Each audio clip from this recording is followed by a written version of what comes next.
Introduction. This unit will cover both consumer and business-to-business buyer behaviors. Here you will develop an understanding of how and why consumers and businesses make purchases, and the importance of developing integrated marketing communications. In our highly charged environment of digital media, advertising is still an important component of most integrated marketing communications plans. For this very reason, we will address multiple issues involved in managing the advertising component of the IMC plan. The IMC planning process involves a number of steps and decisions. Planning begins with research, decisions about target markets, market segmentation, and positioning. Once these factors are investigated and decisions made, then communication objectives can be created. A budget is then appropriated. The last part of the planning process is to think about the IMC components and how they will work together to create synergy. We will also discuss an overview of managing the advertising function.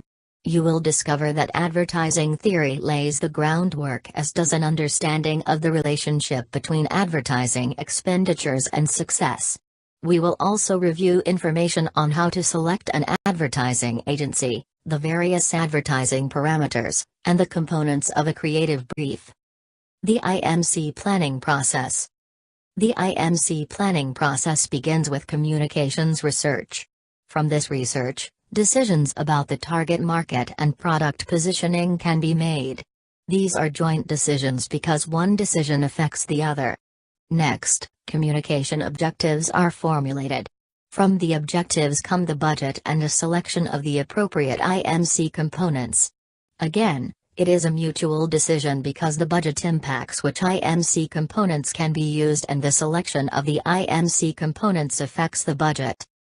The first step in IMC planning is conducting research. If an advertising agency is used, then it is the responsibility of the agency to conduct this research so they understand the customer. What are the key benefits customers derive from the product? Consumers buy benefits, not attributes, so it is important to think in those terms. That is, what does this product do for customers? How does it help them? Product-specific research involves identifying the key selling points of a product and the desirable features. To develop an advertising campaign, the creative staff should understand the product. Customer-oriented research focuses on the users of the product and how, when, and why the product is used. Researchers can use approaches based in anthropology, sociology, and psychology. A common method used by agencies for customer-oriented research is the focus group. Target market research utilizes the information gathered through product and customer research to determine the best target market for the brand, product, or particular campaign. To be a viable market segment, it must meet 4 criteria. First, the individuals or businesses within the segment should be homogeneous, that is, they should be alike. Second, the market segment must differ from the general population and also be different than other market segments. Third, the market segment has to be large enough to be financially viable to support a separate marketing campaign. While some market segments meet the first 2 criteria, they are too small to support a different campaign. Based on the last criteria, the market segment must be reachable through some type of media or marketing communications method. There are some market segments in Africa and other parts of the world that meet the first 3 criteria, but not the 4th. There is no feasible way to reach them with a marketing message. Consumer markets can be segmented, or divided, along a number of dimensions. The most common is demographics because it is the easiest. Other methods used include psychographics, generations, geographic, geodemographics, benefits, and usage. Gender is a common demographic segmentation variable because there are significant differences between males and females and because it is easy to identify each market segment. Men and women purchase different products. They also use the same products, but in different ways. The way marketers communicate to the genders can vary. For instance, females now control about $12 trillion in spending, or 66%. They are involved in product purchases that in the past were dominated by males. For example, 90% of women are involved in purchasing high-priced electronics, 90% deal with financial advisors, 80% buy and sell stocks, and 70% are their household's primary accountant. When marketing to women, a few tips should be observed. 1. The focus should be on how the brand can improve the woman's life, not on what the brand can do. 2. It is important to engage the female with the brand and make her feel a part of the brand. 3. Focus on the practical, not on the trivial. Women want to know the facts and how a product can benefit them. 4. Tell a story that resonates. Women like stories, they like brands that create feelings and emotions among people. 5. Provide details. While it may seem unimportant, it is not. Women want all of the information so they can make good decisions. 6. Be positive. Negative selling doesn't work.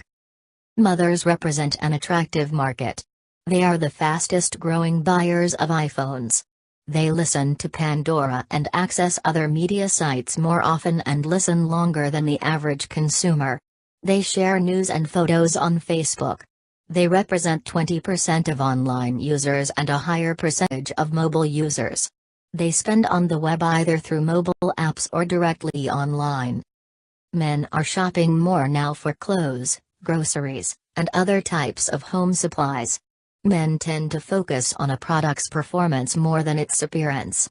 They do not like to browse, they prefer companies providing specific information about a product or brand. They prefer products that reflect status and demonstrate a wise purchase decision, which is why they tend to favor well-known brands, especially brands with status. Age is another demographic variable that is easy to use for segmentation. Obviously, there is a huge difference in the products children use versus the products adults use. Differences are also present between someone 20 and someone 70. Few marketing messages resonate with all age groups.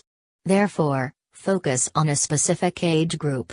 Age segmentation often works well when combined with another demographic variable, such as males ages 20 to 35, or females 18 to 40. One age group that is attractive to marketers is children. Children spend $30 billion a year themselves and influence another $500 billion. It is not just toys they influence. Children influence parents on the purchase of everything from food to cameras to furniture to vehicles. Other demographic segmentation variables include education and income.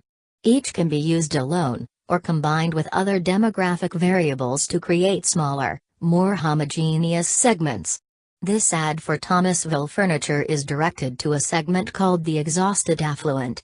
The exhausted affluent segment tends to bridge the gap between the haves and the have-nots.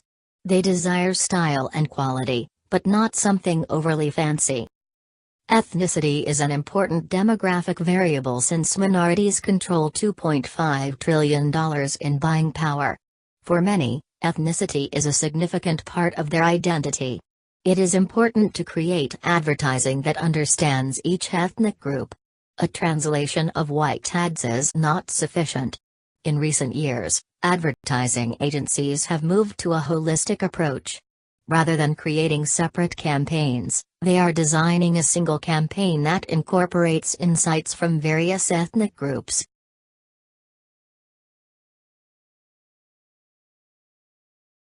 A well-known measurement of psychographics is the VALS typology. Consumers are divided into 8 different segments based on their AIO measures, activities, interests, and opinions. This type of information helps marketers design more effective communication. For instance, reaching achievers requires ads that stress careers, families, goals, and a conservative lifestyle. On the other hand, reaching experiencers requires ads that convey youthfulness, enthusiasm, impulsiveness, fashion, and social acceptance. Markets can be segmented based on generations. For the millennial generation, its largest group, struggling aspirationals, are healthy, fit, and concerned about the environment. They look for bargains, sales, and promotions. The successful homeowners have the highest income. Active affluents love the outdoors, leisure travel, and most are new parents. Most traditional group is the comfortable TV watchers. A growing method to reach diverse segments is to send messages to individuals in specific regions using geotargeting. Used by retailers. Smartphones with GPS technology allow for targeted ads based on location. Geodemographic segmentation combines demographic information, geographic information, and psychographic information.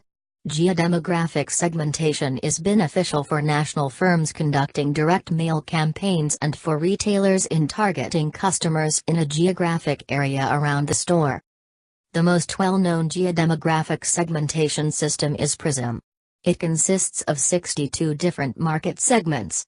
For every zip code in the United States, PRISM identifies the market segments that reside there.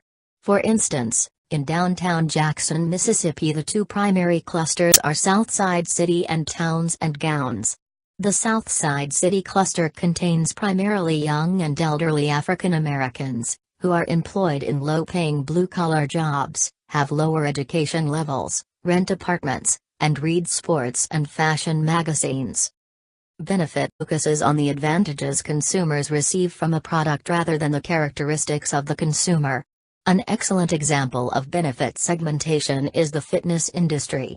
People exercise for different reasons. The three most common benefit segments are winners, dieters, and self-improvers. The winners exercise because they like to exercise. It is a way of life for them. The dieters join a fitness center to lose weight, or maintain their weight. Self-improvers are there primarily because a physician told them to be there. They have experienced a medical problem and realize they must exercise to regain body function or maintain their health. Usage segmentation focuses on how consumers use a product or on their purchase history. Marketers can create clusters of heavy users, light users, or any other category of users. By dividing the market in terms of usage, companies can target a specific cluster, creating a unique marketing approach. The message to a light user of a product will certainly be different than a heavy user of a product. One of the goals of targeting light or average users is to move them up into a higher group in terms of usage. Segmentation in business-to-business markets can be based on industry, size of businesses, geographic location, product usage, or customer value. Because most businesses have records of their business customers, segmentation is often easier than with consumers, at least in identifying customers. NAICS codes are one of the most popular methods of segmentation because the federal government has developed the code and there are lists of businesses within each code. Segmentation based on size is necessary when a firm wants to focus on small firms, medium-sized firms, or even large firms.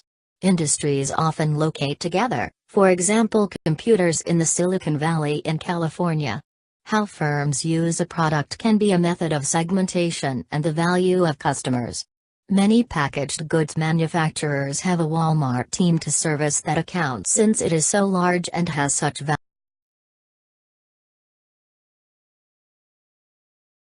value. Product positioning is the perception in consumers' minds of the nature of a company and its products relative to competitors.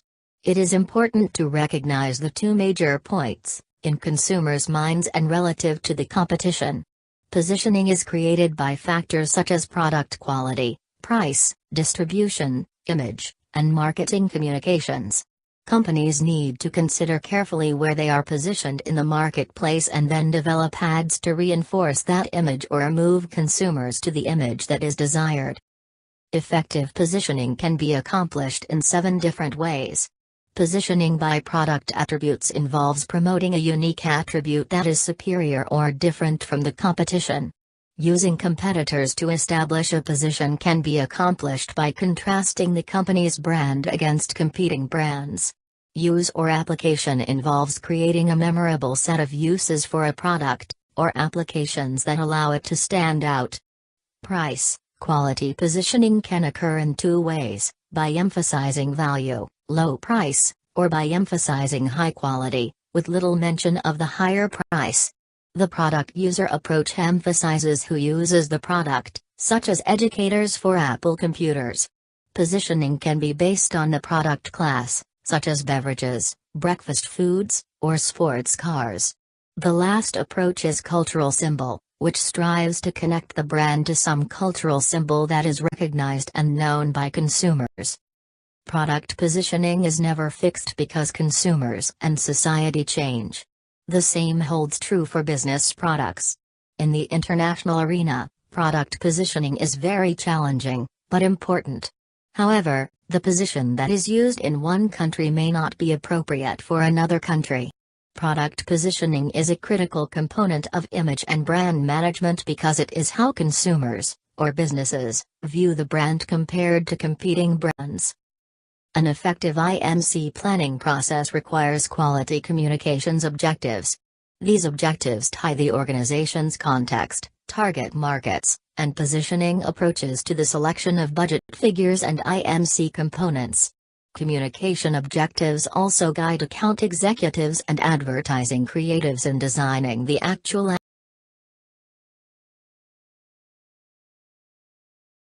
advertising campaign.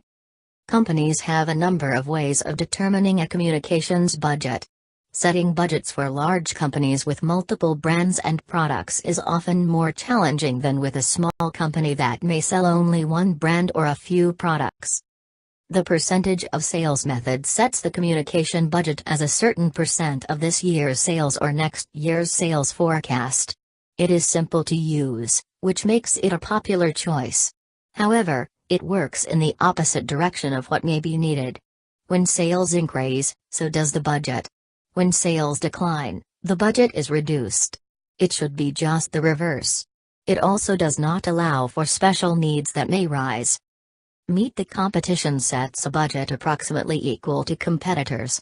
This approach is used in highly competitive markets where you have to spend what the competition does to keep your brand in front of consumers.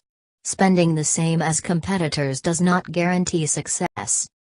The what we can afford approach sets the communications budget after all of the other budgets are set. Normally, with this approach, management does not see the importance of communications. The objective and task method sets the budget based on what it will cost to accomplish the communication and marketing objectives that have been established. Most marketers see this as the best method of budgeting. It is now being used by about half of all firms. Payout planning involves setting a budget based on a ratio to sales or market share. This method usually results in spending more money early in the process and then reducing the budget after the brand is established. Quantitative models use historical data to determine the relationship between sales and marketing, and then budgets are set accordingly. Communication budgets can be scheduled in 3 different ways. A pulsating schedule involves advertising throughout the entire year with bursts of additional spending at select times, such as holidays. A flighting schedule allocates the budget only during peak times, with no other times during the year. The continuous schedule divides the budget equally throughout the entire year.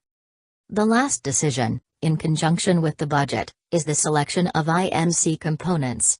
Traditional advertising cannot be ignored in favor of newer, non-traditional methods. Companies have to think about how much is needed for trade promotions and consumer promotions. Then, there is the actual spending on media. Some companies will also have to consider business-to-business spending. It is not an easy task to determine which components will be the most effective. Not only is the budget a factor, but also the objectives. Successful globally integrated marketing communications require paying attention to a number of factors. The company must understand the international market and cultures where it will be selling products. A borderless marketing plan works best, but in developing this type of plan, firms must allow individual countries to modify the marketing plan. The idea is to think globally, but act locally. Seeking local partnerships can be very advantageous, especially in developing communication segmentation strategies and conducting a market communication analysis. With this information, solid communication objectives can be established. Advertising campaign management.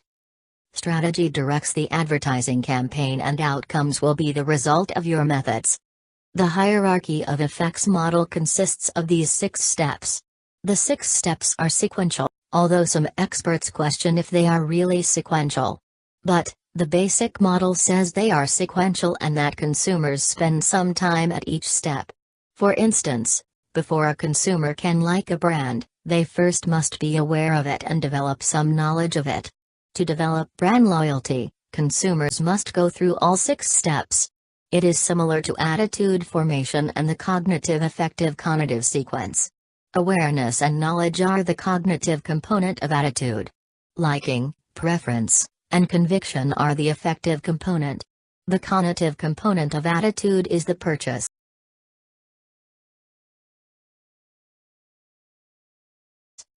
In designing ads, it is important to remember people have values, and much of their consumption behavior is motivated by a desire to fulfill these values in their lives. The second theory that is important to consider is the means end theory. The basic concept is that a means, the message, leads to an end state, or personal value. The actual name of the theory is Means and Conceptualization of Components of Advertising Strategy, or MECAS. The model suggests that product attributes lead to consumer benefits, which in turn connect to personal values. An attribute of milk, being low-fat, provides the benefit of health. The personal values consumers receive from good health are self-respect and wisdom. Another attribute, calcium, provides the benefit of healthy bones, which in turn leads to a comfortable life and shows wisdom on the part of the consumer.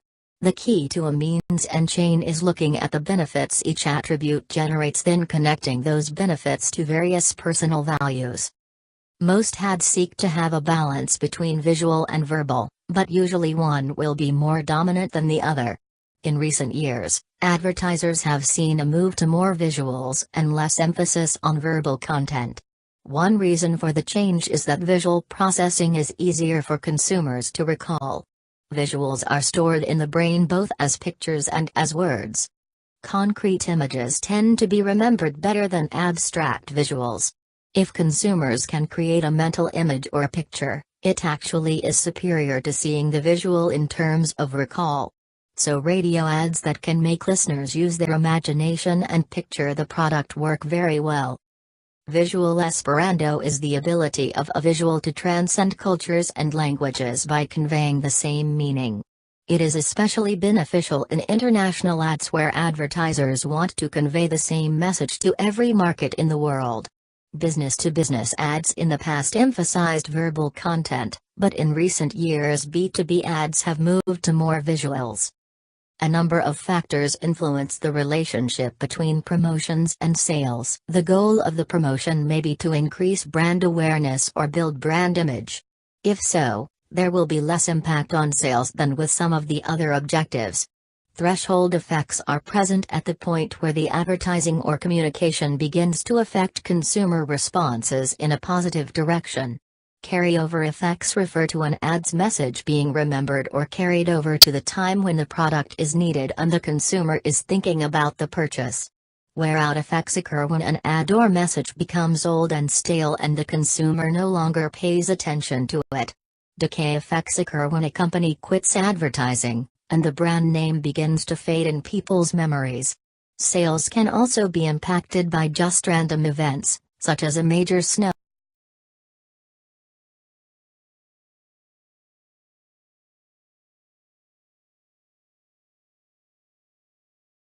snowstorm. Companies have to decide whether they will perform the advertising work in-house or obtain an outside advertising agency. Each has advantages. With an in-house staff, normally costs are lower. It is easier to ensure a consistent brand message across campaigns and across various products within the company. In-house staffs have a better understanding of the product and the mission of the company. They usually will work closer with the CEO. With in-house, moving from creative to production is normally faster since the company has direct control of the employees. There is also a lower turnover in the creative team, which provides greater consistency across campaigns. Outside agencies also offer some advantages. Costs may be lower if the in-house team lacks the expertise and a lot of time and effort is wasted in doing the work. Outside agencies have greater expertise and an outsider's perspective, which can be extremely valuable in generating fresh ideas and creating effective campaigns. With agencies, firms may have access to some of the top talent. While it may cost more to use an agency, the superior work produced is normally worth the price. Full-service agencies provide a wide array of services for clients, everything from strategy development to actual ad preparation. Full-service agencies can offer advice and guidance on developing target markets, a brand's image, logo and tagline development. Most full-service agencies can provide guidance on business markets as well as consumer markets. Media planning and buying is also done with a full-service agency, or one of its subsidiaries. Advertising agencies come in all sizes and shapes. They range from boutiques that offer only one type of service or serve one type of client to full-service agencies that offer the full spectrum of services. Advertising agencies will often provide other marketing services. Media services companies provide media planning and media buying services. Direct marketing agencies work with all types of direct response marketing campaigns. Some agencies specialize in consumer or trade promotions, or even focus on a specific type of promotion, such as couponing. Public relations firms handle both positive and negative publicity events. A growing number of agencies handle only online or social media. A recent phenomenon that has occurred is the whole egg theory, first mentioned by Young and Rubicam Agency. The idea of the whole egg is that an advertising agency should provide full marketing services for a company and assist in integrating every aspect of the company's marketing effort. Costs are a major consideration in selecting an outside agency. The size of the account should match the size of the agency. Smaller accounts may be lost with a large agency, and a large account would overwhelm a small agency. The 75-15-10 is a good guide to use. When looking at the total cost of an advertising campaign, 75% of the money should be spent on media buys, 15% on creative work by the agency, and 10% on production of the ads. Crowdsourcing is a recent alternative to choosing an advertising agency. Crowdsourcing involves seeking ideas from the public and even videos of ad productions. Two companies that have successfully used crowdsourcing are Harley-Davidson and Doritos. Unilever used it for its meat snack product, Pepperami. Doritos has used it in the Super Bowl. While it would appear the costs would be much lower, they are not. Most crowdsourcing involves a contest and a website. Then the entries have to be judged, and in most cases, the ad is professionally produced once the idea has been selected. But the advantages of crowdsourcing include getting consumers involved and generating buzz among individuals as the entries are posted and passed along to other people. Choosing an agency requires time and effort. While companies can shortcut the process, such an approach often results in the best agency not being hired. The first step is to select goals. Then the company should decide on a process and criteria before contacting any agencies. Once proposals have been received, the list can be narrowed down to 2 or 3 viable agencies. A creative pitch is then requested from each of the agencies to determine the best choice. Goal setting should occur before contacting any agencies. Doing so will prevent any biases towards a particular agency. Also, the goals provide direction. It will help the company understand what it wants from an agency and where the company wants to go. The second step in the process is setting the evaluation criteria. Again, this should be done prior to talking to any agencies. As has already been discussed, the size of the agency is important. The agency should have experience in the industry, but not be representing a direct competitor. This would be a conflict of interest. Creative reputation and capabilities should be considered since the primary role of the agency is to generate creative ideas. The product and media purchasing capabilities are not essential. Some agencies do this, while others use subsidiaries or contract the tasks out to boutique shops. Client retention rates may be important, but with the turnover among agencies today, it has lost a lot of importance. Personal chemistry is important because individuals from the two companies must work together and generate ideas that will move the brand forward and accomplish objectives that have been set. Once the list has been narrowed down to 2 or 3 finalists, it is time to ask for a creative pitch, or shootout. Agencies are given a specific problem to address.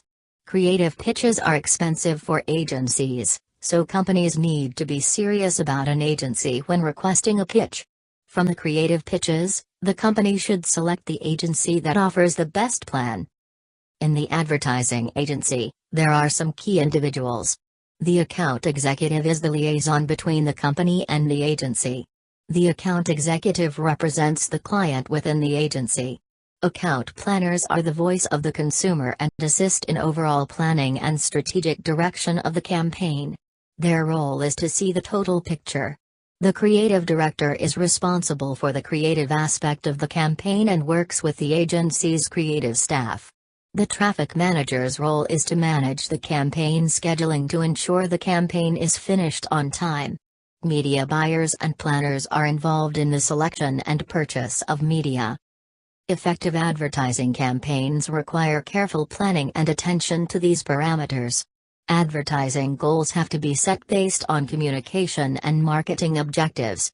Media selection not only must fit with the advertising goals but has a big influence on advertising design. A tagline needs to be developed, if not already in place. Consistency across campaigns and within a campaign is important to ensure the target audience is hearing the same, consistent message. Other decisions to consider include how the brand will be positioned and the duration of the campaign. Advertising objectives include building brand awareness, informing consumers, persuading them about a brand, supporting other marketing efforts like couponing or a contest, and encouraging action. A primary goal of advertising is to build brand image, to enhance a brand's equity with consumers. The process begins with brand awareness. If consumers are not aware of a brand, then brand image advertising can't succeed. Brand awareness and brand image are especially important in modified rebate situations because companies may not always seek every qualified bidder. Successful brands possess 2 characteristics.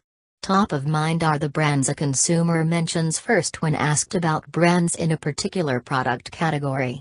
Top choice is the brand within a product category that consumers prefer the most. To be top choice requires top of mind. Brand equity leads to top of mind and top choice. One of the challenging tasks of advertising management is to select the media that will be used. It is important to realize that to pick the right combination of media requires understanding the media habits of the target market, then matching those habits with the audience characteristics of each media. This process is used in business-to-business media as well as in consumer media.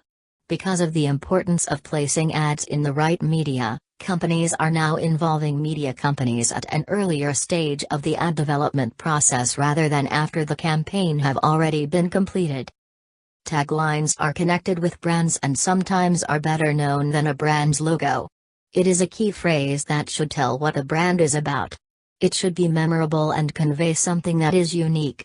The tagline should be consistent across multiple media platforms. Over time, taglines have become shorter. Revising taglines can be tricky and must be managed carefully. Repeatedly seeing a specific visual image, headline, copy, or tagline helps embed a brand into a person's long-term memory. Visual consistency is especially important in moving an ad to long-term memory. Repetition enhances both ad recall as well as brand recall. Variability theory states that seeing an advertisement in different environments enhances recall and recognition. Advertisers can vary the ad content while maintaining consistency across the campaign or campaigns. Different media can also be used. Seeing an ad on television and then in a magazine or billboard enhances recall more than seeing multiple ads within the same medium. Maintaining consistent product positioning throughout a brand's life makes it easier for individuals to embed a brand within their cognitive map. Consistent positioning avoids ambiguity and provides a clear, consistent message that is always the same. The goal of an ad campaign is to embed the brand and the message into a person's long-term memory and cognitive map structure. If the campaign is too short, it impedes retention. It also leads to greater costs. If the campaign is too long, it can become stale and consumers will ignore the message. It is also possible the campaign can create negative feelings from hearing it too much. For most campaigns, about 6 months is effective. But, there are exceptions. Some campaigns last for years with only minor adjustments. Other campaigns wear out sooner. The last step in advertising management is writing a creative brief.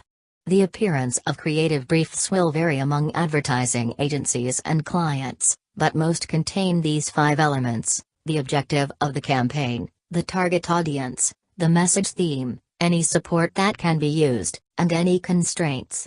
The creative brief is prepared by the agency with the help of the account executive or account planner from the agency and the brand manager from the client.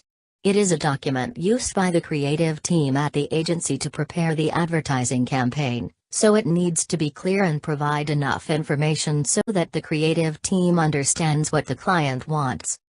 The first component of the creative brief should be to state the objective of the campaign. Campaigns designed to increase brand awareness will look different from campaigns designed to build brand image, encourage immediate action, or stimulate sales. Information about the target audience is critical. It should be more than just demographics. The message theme should be the one, not multiple, unique selling point the client wants its target audience to get. When considering message themes, it helps to think about the difference between left brain messages and right brain messages. The left side of the brain is logical and where people manage numbers, letters, words, and concepts. Left brain advertising focuses on rational appeals that require thought, the cognitive component of attitude. The right side of the brain is where the emotions lie. The right side manages abstract ideas, images, and feelings. So right brain advertising should use an emotional appeal, the effective component of attitude. The creative brief needs to contain the primary message theme the client wants to convey to its target market. Ads will often provide support for their product. It is the responsibility of the client to provide any support that might be used in an advertising campaign. If an automobile was designated as Motor Trend's Car of the Year, that is valuable support that can be included to support brand image advertising. Constraints are things advertising can't say or do, or things that must be included in ads. For some products, there are legal and mandatory restrictions that must be included. For drugs, companies must tell consumers about all of the possible side effects. For tobacco products, there must be a warning from the Surgeon General. Companies may have other constraints, such as the logo must appear in all ads, or the logo must be in a specific color or shape. Disclaimers or warranty statements may also be included in ads. Most of the constraints are either legal requirements or company-imposed requirements to protect from lawsuits. Approximately 62% of advertising budgets are spent outside of the United States. The 2 major differences are the process of selecting an agency and the preparation needed for an international advertising campaign. Pre-planning will also vary across countries. When developing global ad campaigns, you have to pay close attention to language and culture differences. Translating to another language is not sufficient. Media selection also varies in other countries. The mix that is used in the US is not the same as it would be in Japan, Peru, Spain, or Germany.